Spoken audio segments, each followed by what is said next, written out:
and welcome back. It's Sunday and I'm doing another Sunday roast. Thank you very much if you've submitted your pictures. As you may remember, some weeks ago I kind of lost everyone's pictures and asked you guys to send a bunch of new high quality images to the email address so that I may put them on the YouTube for your delight. Okay, our first chap here. First thing that really springs out to my attention is this section. That is one big pencil. We all know what you do, guys. You use your facial hair to compensate for, how can I say, bony deficiencies in the face. So for example, if the chin width isn't wide enough, grow a goatee. If the angle of the jaw isn't defined enough, you can grow a beard. You've seen some of these guys on Instagram where they've got really long beard hair that's just been like cut with a protractor to try and make the face appear as chiseled as possible. Well, that's why. Instinctively, people know what looks good and what doesn't look good. See, the lower facial third, I suspect, is a little bit too short. So I think if you take away that hair, it's probably going to wind up being about there. I am doing this with my finger, so it's not super accurate. The next thing is you can see more of the white underneath the eye on this side in comparison with the other side. That's because there's been volume loss in this area here. You would be able to equalize the two sides using some dermal filler. The other thing that stands out to me is how peaked the eyebrows are. So that might be something that you have to watch as you get older, because this muscle here looks to be quite strong, and with age I think this is going to happen. You can drop that down though using some Botox. I don't think I have a side view, but let's have a look at the smiling view. Yeah, smiling, you see there's more deficiency here. There's more deficiency on this side underneath the eye. It's more evident on smiling. You see the nose to mouth line's a bit more prominent here as well.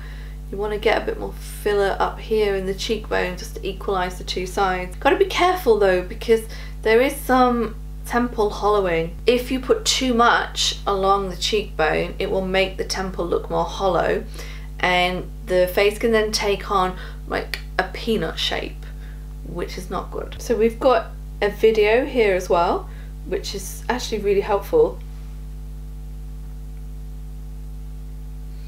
There isn't much movement in the forehead, is there?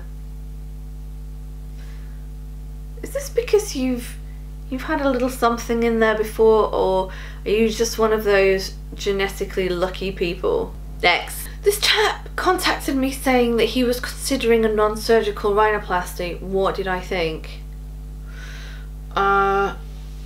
Yes. I think good call, but let's talk about that when we're looking mainly from the side. Although what I will say is that this columella here, you'll see that it's quite retruded when viewed from the side, and it's also evident from the front view. So there's not a huge amount that you can do about that non-surgically. You would be able to make the nose appear a little slimmer. But in terms of other things, eyebrows nice and straight, really liking that. Volume loss here and here.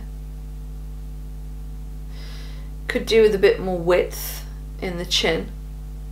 See, there's a bit of a lack of light reflex there. Other than that, I think looking pretty good. Let's check from the side. Yeah, interesting, huh?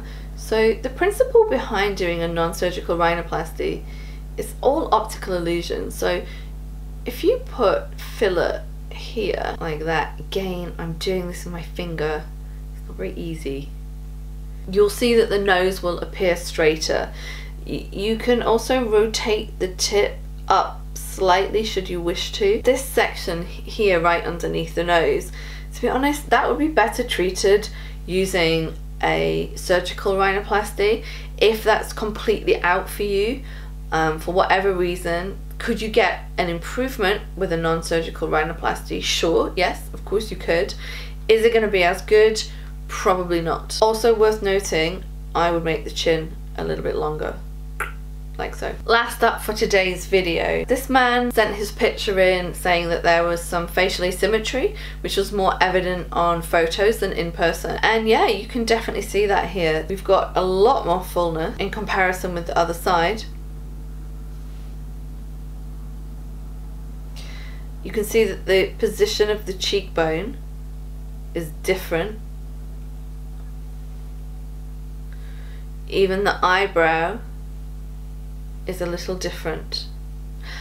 The forehead is rounded here, much more of a sloped curve. You've got lots of volume here in the A-frame. The outer corner of the eye is going downwards. If you put filler here, it will help to lift it up more.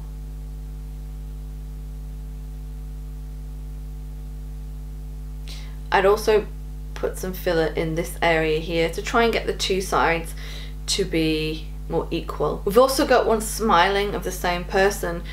You can see that the fullest part of the cheek is kind of here. It doesn't really have that on the other side. But again, you can create that using filler. Almost looks like there's more hollowness in the temple here as well, doesn't it? These corrections of asymmetries are relatively straightforward. You just need to see somebody who's got a good eye for detail and you will be fine. Okay guys, so that's it for this week. Thank you so much for all the roast submissions. I hope I didn't make anybody cry at home. That is not my intention. I am merely trying to point out the things that we would talk about if you came into clinic to see me. I know nobody is perfect. We can all strive for that, one step at a time. And if you've been watching the channel for some time, you will know that I am joking with that sentiment, so please don't go all crazy internet, okay? I'll see you next week.